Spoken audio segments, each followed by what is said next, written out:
大家好，欢迎观看读书片刻。我的老公一睡觉就喜欢说梦话。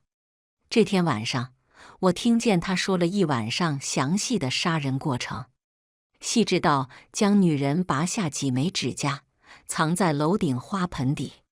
第二天，老公上班，我来到他说的地方，移开花盆，下面静静地躺着几枚带血污的红甲片。我颤抖着手拿起那几枚甲片，仔仔细细地又看几遍，直到触到指甲盖内侧粘连的烂肉，我终于反应过来，我老公周青兰真的杀人了。手一抖，指甲片尽数摔落在地，上面鲜红的甲油已经变得斑驳不堪，水钻掉落，好像在暗示着，原本精致漂亮的女人，现在却如这甲片一般破碎了。身后的铁门突然被推开，我下意识地蹲下身，将那几枚指甲拢在手里。是周青兰吗？难道是有什么东西没拿，回来后看见我不在，才上楼来找？要是被他看见我手里的东西，他会怎么对我？越想，我就越是胆战心惊，连头都不敢回。瑶瑶，你今天这么早就来了？和蔼苍老的声音响起，我狂跳的心脏骤然一松，微笑着起身。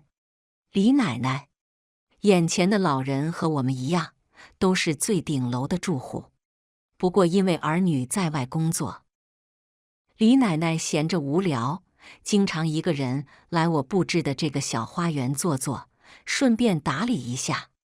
李奶奶养的花开得特别漂亮，以前我早上醒得晚，都是她帮我给花浇水。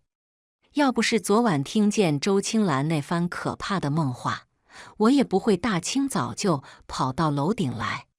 瑶瑶，李奶奶的声音再次响起，我瞬间回神，怎么了？李奶奶笑了笑，我刚才叫你，一直不答应，想什么呢？没什么。我摇摇头，转身正想走，手腕倏地一紧。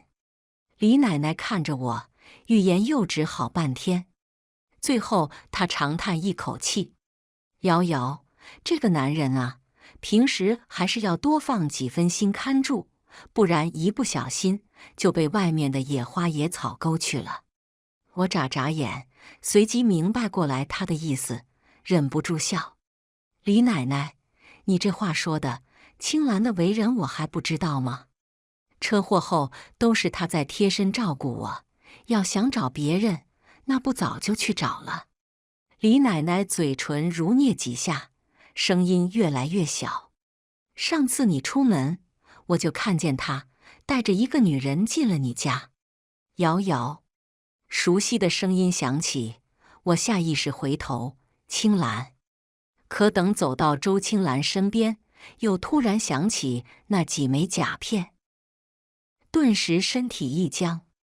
周青兰像没发现一样，走过来握住我的手，责怪道：“今天温度低，你这么早穿着睡裙上来干嘛？感冒了又要难受。”我耐耐地应了一声。周青兰拉着我下楼，又状似不经意地问：“李奶奶刚才跟你说什么了？”没什么，她就是上来浇花。我慌忙摇头，眼角余光却瞥见周青兰眸色深沉，看不清在想什么。晚上，我躺在床上，听着秒针滴答，却怎么也睡不着。旁边的周青兰突然翻身，我顿时浑身僵硬，用被子捂住自己半张脸，不敢吭声。幸好她只是小声嘟囔了几句，并没有醒来。我悄悄地翻身面对周青兰，试探着伸手碰碰她的眼睫毛。想了想，我又压低声音询问：“青兰，你杀掉的女人是谁？”周青兰并没有回答，俨然一副熟睡中的模样。就在我以为今晚得不到什么有用的消息时，周青兰说话了：“猎物带回家解决掉，割开他的肚子。听着周青兰再一次复述出作案过程，我下意识捂住嘴，不让自己惊叫出声。虽然已经是第2次听见，但那些血腥详细的描述，仍旧让我忍不住后背发寒，泛起阵阵恶心感。我尽量压制住内心的恐惧，再次压低声音：“那个女生，她的其余部位在哪里？”在。周青兰嘟囔几句，不太清晰。正想凑近些听，她却已经陷入熟睡，没再吐出只言片语。我的枕边人真的是个杀人魔。我默默抱紧被子，只觉得一股寒凉从四肢袭上心头。不难猜到，一旦惹怒周青兰，我的结局也并不会比那个女人好多少。今晚的觉是注定睡不着了。很多人对周青兰的评价都是性格稳定专一，长相英俊，谈吐有理。谁能想到，就是这样一样完美的像小说男主的人，竟然是个杀人犯。第2天一早，周青兰起床做好早餐就上班去了。我听见门被关上的声音，才蹑手蹑脚的起来，走到餐桌前，上面一如既往地贴着便签：“老婆记得好好吃饭，等我回家。”要是之前，我肯定会因为这些贴心的小举动感到温暖。可现在，我转过身，径直走向最里面的书房。这里是周青兰的私人空间，她经常在这里处理工作。我自然也不会想着跑来打扰。可现在仔细一想，周青兰似乎很不喜欢我来书房，就连平时送水果，她也会有意无意地挡在门口。这里面肯定有什么不能让我知道的秘密。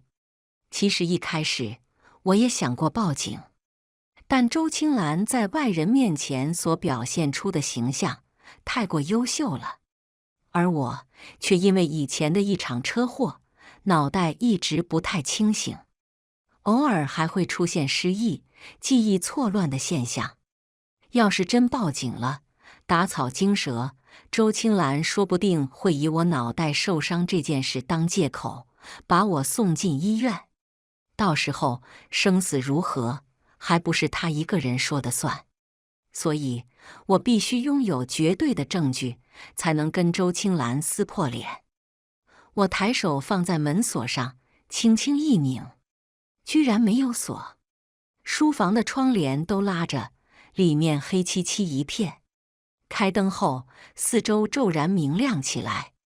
周青兰喜欢简单的装修风格，因此房里除了必备的书桌和书架，没什么其他家具。我将门合上，先去找了桌子抽屉，可惜里面只有几份文件。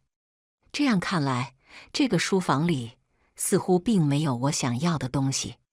就在我心生失望，想要转身离开时，却突然发现书桌下面似乎有一点亮光。抱着好奇的心态，我钻到桌下，果然那里放着个很小的密码箱。刚才那点光就是它发出来的。箱子是数字密码，失败3次就会自己锁定，并且发出警报。我试了周青兰的生日，不对；我们的纪念日也不对。只剩最后一次机会，再失败一定会被发现的。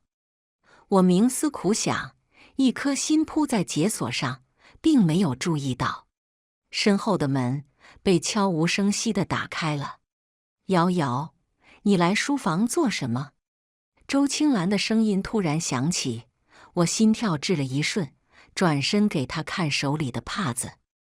我反正闲着没事，就想把家里收拾一下。对了，你今天怎么回来的这么早？一问这话，周青兰表情肉眼可见地高兴起来。她握住我的手道：“瑶瑶，好消息，今天医院的人跟我打电话，说你的失忆症有治好的几率。医生说需要做一个小手术，只要成功，你就会想起我们的以前了。周青兰越说越兴奋，我却感觉心脏发冷，被周青兰握住的手也忍不住颤抖起来。她很快发现我的不对劲，忙问：瑶瑶，你怎么了？没有。我状似不经意地将自己的手抽出，扯开一抹僵硬的笑容。就是太高兴了。周青兰没有继续多说什么，只是将我手里的帕子拿过去。这些活等我回来做就行，你不能太劳累，好好休养，准备手术。手术只怕一进医院，我就再也没机会出来了。周青兰为什么突然要送我去做手术？难道她发现我知道她杀人了吗？我越想越心惊胆战，不敢再多说一句，急忙离开了书房。李奶奶就住在对面，我见周青兰还在收拾，趁机敲响了她家的门。李奶奶平时除了买菜，几乎都在家。很快，门就被从里面打开。李奶奶看着我神色慌张，很是疑惑，怎么了瑶瑶？跑得满头大汗。李奶奶，我想问您个事情。我连忙把门关上，扶着李奶奶坐到沙发上，然后才拿出手机，翻到照片。这是刚才在书房保险箱里发现的。最后一次机会，我试探着输入了周青兰曾经说过的我和她初次见面的时间。密码正确。在我刚把密码箱放回原位时，周青兰就回来了。幸好我把照片拍了下来。那是一张双人照，男人赫然是周青兰，旁边的女人穿着红色长裙，张扬漂亮。两人中间隔着不远不近的距离，光是站在一起，就让人感觉非常般配。李奶奶一看照片，脸色顿时变了。这不是之前跟青兰一起回家的女人吗？虽然心中早有预料，但亲耳听见李奶奶这么说，我还是感觉心头一阵闷痛袭来。我的老公真的出轨了，而且他还把出轨对象杀了。因为照片中女人所做的美甲，跟我在楼顶花盆下面发现的款式一模一样。李奶奶看着我惨白的脸，被吓了一跳，但她还是安慰道：瑶瑶，不要太在意，我活这么多年，知道男人都是靠不住的，你想做什么，我都支持你。谢谢您，我牵强一笑，撑着自己站起身。相比起周青兰出轨，我更怕她对我下手。就在我心绪不宁之时，门突然被敲响，连续好几下。周青兰的声音随之响起，带着催促和焦急：瑶瑶，你在里面吗？该回家吃饭了。虽然我很不想回去，但我知道一直待在这，很可能会连累李奶奶。所以最后我还是主动开门出去。周青兰脸色有些不好，瞥了眼李奶奶，拉着我往屋里走。瑶瑶，以后去哪里都要跟我说一声，你突然不见，我会很担心。还有，不要经常跟他交流，也别吃他给的东西。我静静地看着自己被握住的手，不知道该说什么。李奶奶人很好，她不仅每天早起帮我浇花，还会经常自己做些饭菜送来，对人说话慈祥又和蔼，在我心中是很好的邻居。下午周青兰请假了，她要忙别的事，我看见她一直在跟人打电话。我坐在沙发上，假装随意地将电视声音调小些。不过周青兰非常警觉，看我一眼后就回书房了。我只能将目光继续放到电视上。现在播放的正好是一出家庭伦理剧，女主在跟男主闹离婚，男主不愿意，抢走了女主的结婚证。看着那鲜红的结婚证，我愣了愣，一道白光骤然从脑海中闪过，细碎的记忆袭来，却像风中沙粒，一下就散得无影无踪。我捂住发疼的脑袋，隐约记起丁点记忆，似乎是我和周青兰吵架的画面。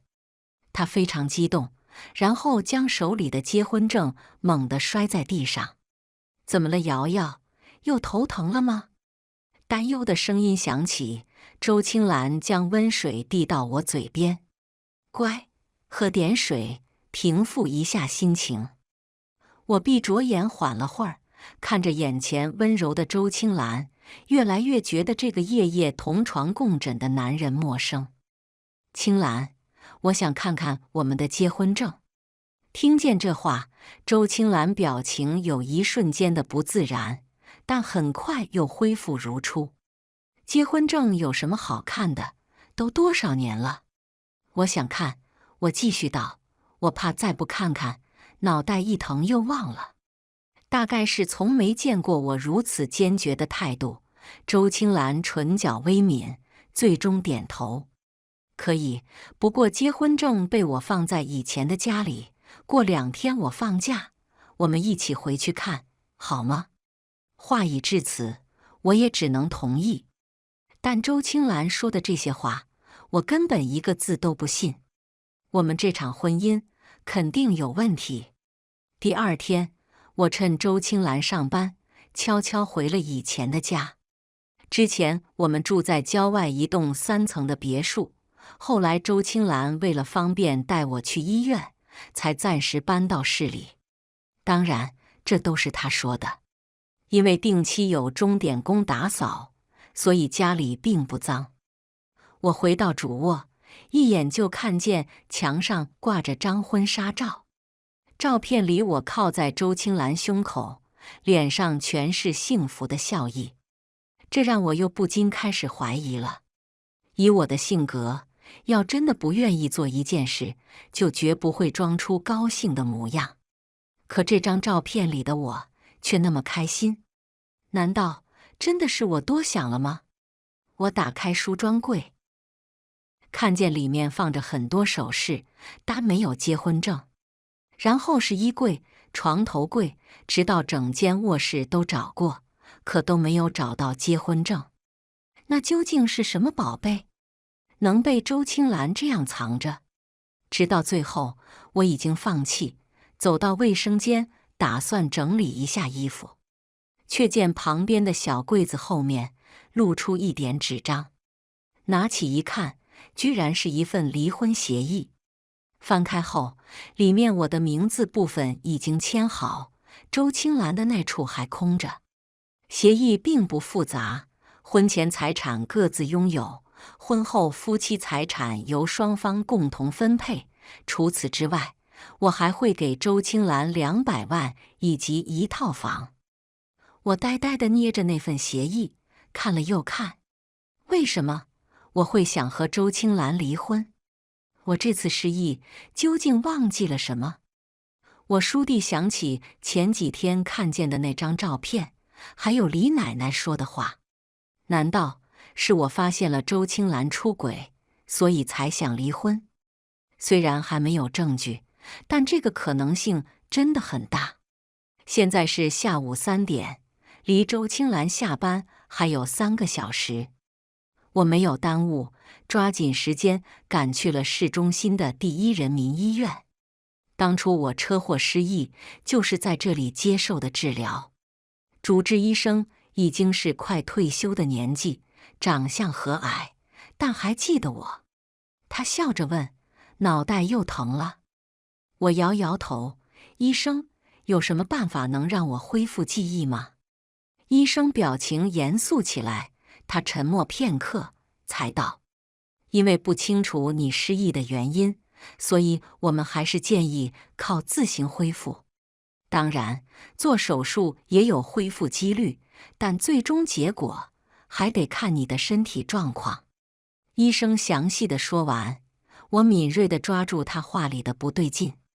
不清楚原因，我不是车祸导致的失忆吗？当初周青兰明明跟我说，我是因为撞击损伤到脑袋，导致淤血积堵，才造成短暂失忆。谁料医生竟然摇摇头。虽然那次车祸严重，但并没有伤及你的颅腔。你的病情我也在一直跟您家人跟进。就昨天，你的伤情检查报告出来了，我还没来得及联系你的丈夫。我越听越觉得心慌意乱。周青兰究竟瞒了我多少事情？医生，您直接把报告给我吧，以后我的情况也不用再告诉我前夫了。医生听见我对周青兰的称呼，眼中显而易见的疑惑。毕竟我生病那段时间，都是他忙前忙后，寸步不离的照顾，还被戏称为模范恩爱夫妻，都在科室里出了名。但谁又能想到，就是这样一个完美无缺的男人，却是个大骗子。杀人犯呢？医生虽然奇怪，还是没多说什么，去找出了我的检查报告。上面有一行字，很快吸引我的目光：病患失忆极大几率为药物导致。我将这行字反反复复地看了好几遍，终于确定下来，我的失忆根本不是意外，很有可能就是周青兰故意造成的。一想到自己被人这样欺骗，怒火瞬间涌上心口。我将报告放进包，然后毫不停留地往家赶。包里还有刚才在家里找到的离婚协议。现在回去正好是周青兰下班的时间，正是高峰期，路上有些堵，有司机连连按喇叭，吵得人心烦。就在我想换路时，旁边突然传来一声巨响。一看，原来是两辆车碰撞在一起，车主下来理论，脾气都很暴躁，像是下一秒就会打起来。隔着车窗看着他们激烈的争吵，我只觉得脑袋疼得厉害，破碎的片段再一次浮现出来，好像我也经历过一样的事情。争吵、拉扯，然后越野车毫不犹豫地向我撞来。我不知道自己是怎么样回到家的，刚进门就看到周青兰坐在沙发上。她表情很冷静，没有问我去哪里了，也没有说什么责怪的话，反而主动接过我的包，出去一天，累了吧？先吃饭。我静静地注视着他，这个和我同床共枕的男人，这一刻变得那么陌生。周青兰看我没动，也不生气，她目光落到没关紧的包里，拿出了那份离婚协议，还有诊断报告。她问：“你记忆恢复了吗？”我摇摇头，还没有，但是我猜，你跟我已经没有关系了。说完，我转身要走，周青兰却拉住我的手臂。记忆没有恢复，就还有危险，你听话，去做手术。危险？这些危险不都是你造成的吗？我冷笑一声，嘲讽地注视着他。要是真去做了手术，我都不信自己还能活着下手术台。周青兰眉头紧皱，你究竟想起了多少？我只知道，你不是个好人。我烦躁地拨开他的手臂。当然，哪怕再厌恶，我也不会说出自己知道他杀人的事情。这时候，门口突然传来敲门声，李奶奶的声音随之响起：“瑶瑶在家吗？我炖了土鸡汤，给你送点来。”“好，这就来。”我连忙应了一声，正要去开门，却被周青兰紧紧地攥住手臂。“你别去见他，放开！你觉得我还会信你吗？”我试图甩开他，可根本没有用。周青兰忽地沉默下来。我和他对视，敏锐地察觉到不对劲，急忙想呼救，口鼻忽然被白色手帕死死捂住。不过瞬间，我就觉得头脑发晕。失去意识前，还能听见李奶奶的询问声：瑶瑶，瑶瑶。周青兰将我放在沙发上，随后抬步往门口走去。快，快走啊！我想说话，却发不出半个音节。下一秒，眼前只剩一片黑暗。再醒来时，眼前是纯白色的天花板。这是郊区那套房子。意识渐渐回笼，我才发现自己被什么东西束缚在床上。对了，是周青兰。我心中一惊，下意识挣扎起来，但手脚都被绑着，根本使不上力气。门锁突然传来响声，是周青兰。她端着水杯，看见我的动作，淡淡道：“别挣扎了，没用的。你为什么要这样对我？你这个杀人犯！”我死死地瞪着他，眼见他越走越近，却连最基本的反抗都做不到。周青兰声音很轻，像是温柔的安抚：“瑶瑶，你乖乖去医院做手术，手术之后一切都会好的。”我怎么可能信他？我的失忆明明就是他造成的！不要，滚开！我一口咬住他伸来的手，用尽全力。很快，口腔里就充满了浓郁的血腥味。周青兰眉头紧皱，却没有露出吃痛的神色，而是任由我动作。我终于意识到，他是不会放过我的。察觉到我力道松下来，周青兰才将手收回。那原本被咬住的地方，早已是血肉模糊。我愣愣地看着他，终于意识到自己从来没有看清过这个人。风吹过脸颊，泛起凉意，不知不觉间，早已泪流满脸。你为什么要这样对我？我从来没有对不起你啊，瑶瑶。周青兰不自觉伸出手，似乎想说什么，但下一秒却被砰砰的敲门声打断了。她动作微顿，随后起身离开。我一直在想办法要将手上的绳子弄掉，可终究无果。最后将目光投向了床头柜摆放的花瓶上。现在敲门的很可能是水电公司的人，周青兰应付完他们，很快就会回来。如果被他看见我挣掉绳子，那就再也没有机会逃走了。想到这儿，我狠了狠心，用力弹跳一下，将花瓶撞到地上。瓷器碎掉的声音非常刺耳，外面却听不见。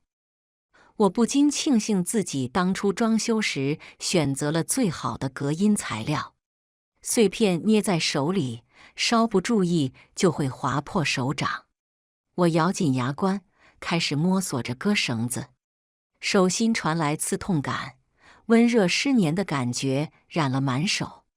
终于，在不知过去多久后，绳子断掉了。与此同时，门被人从外面直接推开。下意识的，我攥紧手里的瓷器碎片，奋力向门口冲去。瑶瑶，瑶瑶，是我呀！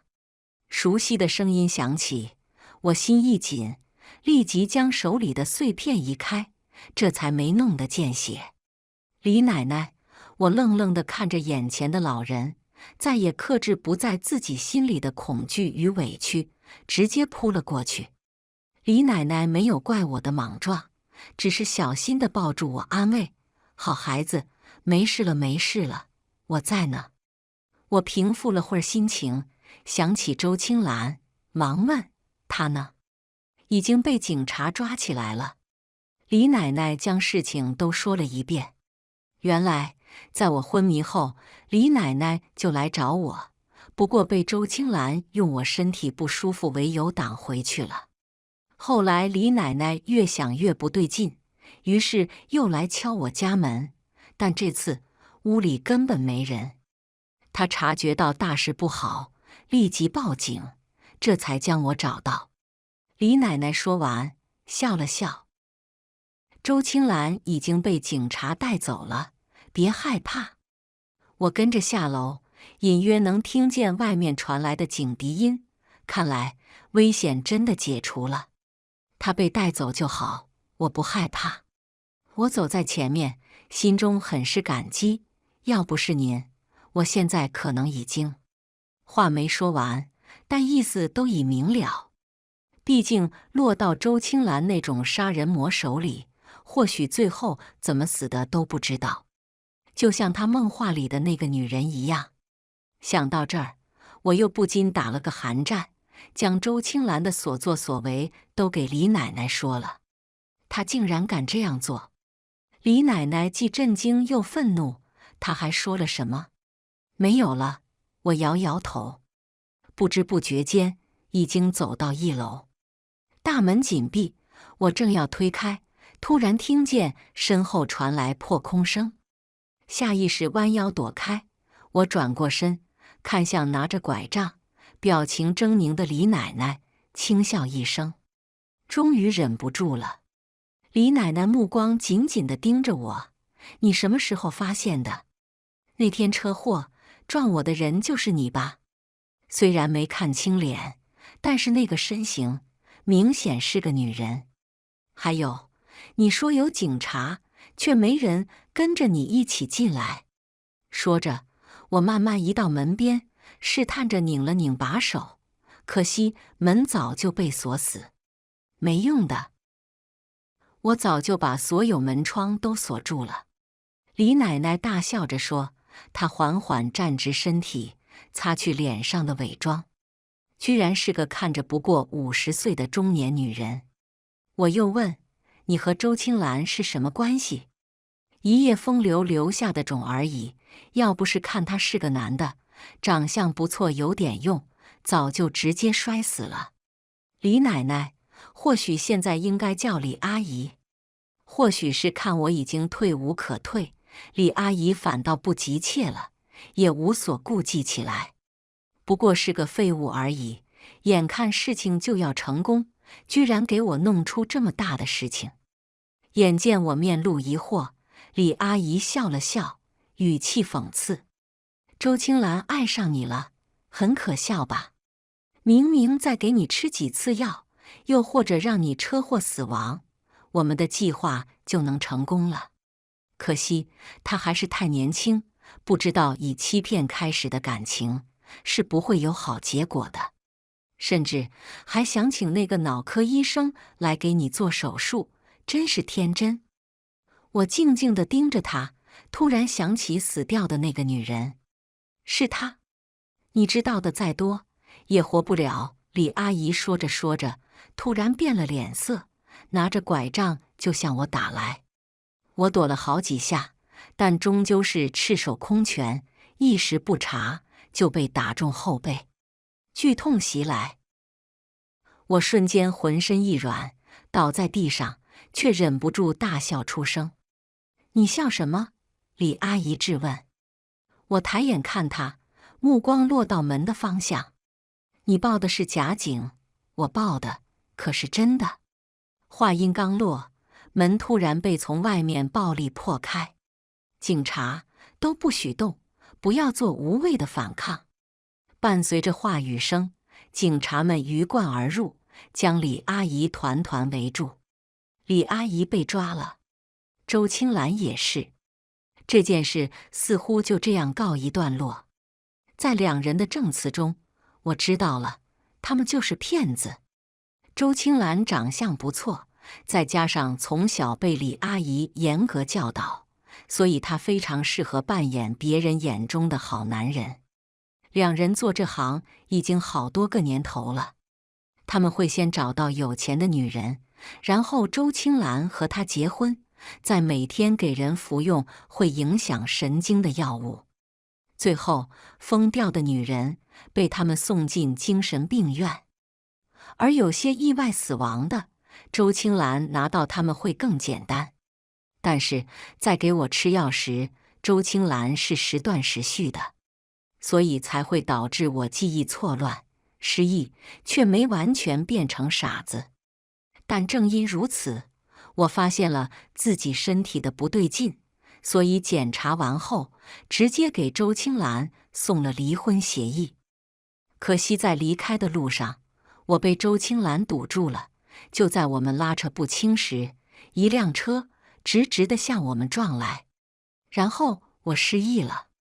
为了我的病，周青兰还特意联系了以前的同学，一名优秀的脑科医生，到家详谈手术的事情。但他怎么会想到，自己的计划已经被李阿姨发现了？那天，女医生走出小区后，就再也没回来过。而周青兰亲眼看见她被肢解成块，埋在楼顶的花盆底。这是李阿姨对她的警告。也就是从那时开始，周青兰就下定决心要将我送走。医院、疗养院总是安全的地方。最后，周青兰和李阿姨因为作案情节恶劣，被判处死刑。